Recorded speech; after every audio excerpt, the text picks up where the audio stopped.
Assalamualaikum warahmatullahi wabarakatuh. Perkenalkan, saya Muhammad Johar Farid dengan NIM 26021100036 dari kelas biologi C. Di sini saya akan menjelaskan tentang hukum pembuatan khilafah Islamiyah. Yang pertama adalah pengertian khilafah Islamiyah. Khilafah berasal dari kata khulafa yang artinya penggantian. Khilafah diartikan menggantikan tempat seseorang sepeninggalnya.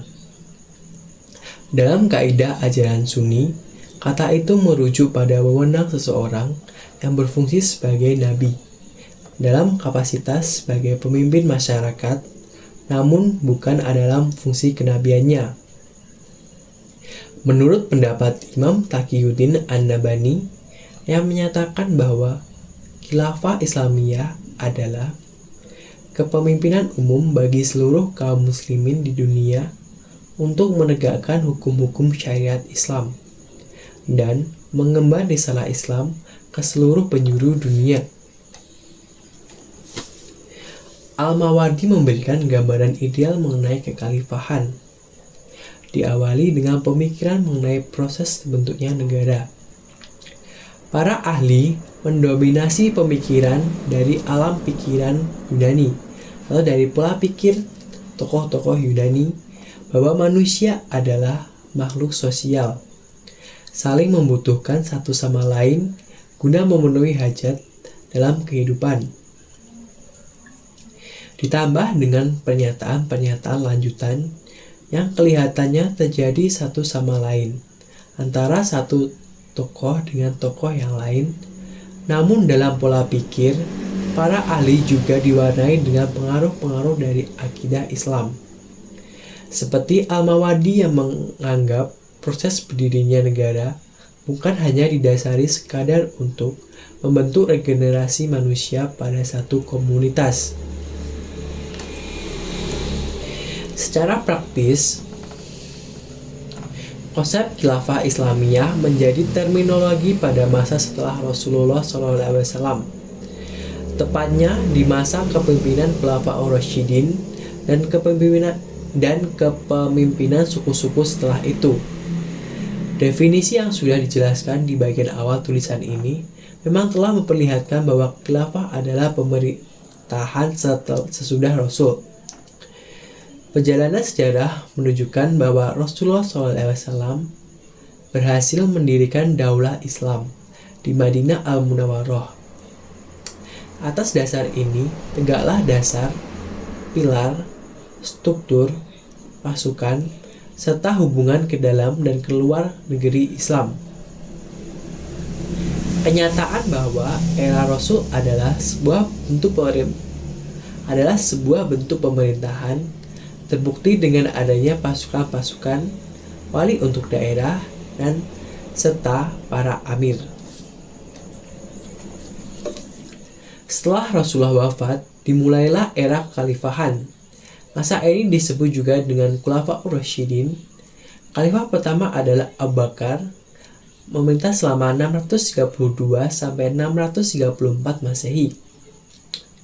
Dilanjutkan oleh Umar bin Khattab, memerintah selama 634 sampai 644 Masehi. Selanjutnya digantikan oleh Utsman bin Affan, memerintah selama 644 sampai 656 Masehi. Selanjutnya yang terakhir adalah Ali bin Abi Thalib, yaitu memerintah selama 656 sampai 661 Masehi. Pada masa ini, wilayah pemerintahan Islam meliputi seluruh jazirah Arab. Penggunaan gelar khalifah pasca Khulafaur Rasyidin setelah itu dilanjutkan oleh dinasti Bani Umayyah di Damaskus 40 sampai 132 Hijriah atau 661 sampai 750 Masehi. Dan pada masa pemerintahan terdapat 14 khalifah. Selanjutnya ada dinasti Bani Umayyah di Spanyol, yaitu daerah Cordova dan Granada. Dan pada masa pemerintahannya terdapat 57 khalifah, memerintah selama 750 sampai 1492 Masehi. Selanjutnya ada dinasti Abbasi di Baghdad, memerintah selama 132 sampai 658 Hijriah atau 750 sampai 1258 Masehi. Dan pada masa pemerintahan terdapat 37 khalifah. Dinasti Fatimiyah. Selanjutnya ada dinasti Fatimiyah di Mesir, memerintah selama 697 Masehi 297 sampai 567 Hijriah atau 909 sampai 1171 Masehi. Dan pada masa pemerintahan terdapat 14 khalifah. Dan selanjutnya ada dinasti Turki Utsmani di Istanbul, memerintah selama 1299 sampai 1922 Masehi. Dan pada masa pemerintahan terdapat 37 khalifah. Yang kedua adalah hukum pembentukan khilafah Islamiyah. Realitas masyarakat dunia saat ini telah diwarnai penguatan ideologi-ideologi keagamaan, etnis, dan nasionalisme kebangsaan. Penguatan sentimen etnis dan agama adalah pemicu yang paling besar, dan itulah yang akan menghambat jalannya konsep kekhilafahan di era sekarang ini. Lebih jauh apabila kita cermati, negara-negara dan masyarakat dunia saat ini sudah membagi diri pada berbagai kelompok dan ikatan tertentu. Ikatan-ikatan tersebut terwujud dari sejak adanya masyarakat itu, ataupun terbentuk karena perkembangan daya kritis analitis manusia. Berkembangnya paham pluralisme dan sekularisme dalam beragama adalah gejala yang melihat kondisi masyarakat yang multikultur. Ide-ide dari kelompok ini semakin menguat dan makin memperlihatkan dukungan besar dari masyarakat. Tentu saja paham ini akan berseberangan dengan kelompok lain yang meyakini keampuhan negara Islam saat ini. Menurut pandangan Diauddin Rais, jika kita kaji secara serius, hakikat sebuah kekhalifahan adalah kepemimpinan umum umat Islam yang mempresentasikan kesatuannya, mampu menjaga eksistensinya, mengetahui apa yang paling urgent untuk kepentingan umat, serta dapat mewujudkan kemaslahatan kolektif dan menerapkan semua prinsip Islam. Lebih lanjut dijelaskannya, hakikat kekhalifahan adalah usaha untuk mendirikan negara Islam dan menjaga kebersinambungannya.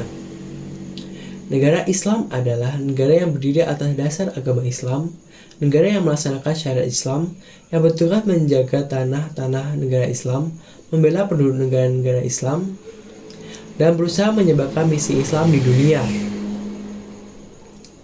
Sementara itu, Amin Rais lebih tegas lagi menyebutkan bahwa negara Islam saya kira tidak ada dalam Al-Quran maupun dalam As-Sunnah. Oleh karena itu, tidak ada perintah dalam Islam untuk menegakkan negara Islam. Yang penting adalah selama negara menjalankan etos Islam, kemudian menegakkan keadilan sosial dan menciptakan suatu masyarakat yang egalitarian, jauh dari eksploitasi manusia atas manusia dimanapun. Berarti menurut Islam sudah dipandang sebagai negara yang baik. Apalah artinya negara kalau hanya formalitas kosong? Jika kita dari beberapa pendapat ahli fikih dan tokoh agama di atas, dapat disimpulkan bahwa hukum pembentukan khilafah Islamiyah adalah boleh atau mubah. Kan tidak ada ahli fikih atau tokoh agama yang secara langsung menyatakan hukum dari pembentukan khilafah Islamiyah itu sendiri. Juga dapat kita lihat dari kondisi saat ini di mana tidak hanya umat Islam saja yang berada dalam suatu negara seperti Indonesia. Memang mayoritas warganya menganut agama Islam, tapi juga terdapat warga yang menganut agama lain. Jadi, apabila diterapkan khilafah Islamiyah sangat tidak cocok dan akan membuat kesatuan bangsa terpecah belah, di mana kaum minoritas sangat dirugikan dalam penerapan khilafah Islamiyah itu sendiri. Itulah yang dapat disampaikan tentang hukum pembentukan khilafah Islamiyah. Terima kasih. Wassalamualaikum warahmatullahi wabarakatuh.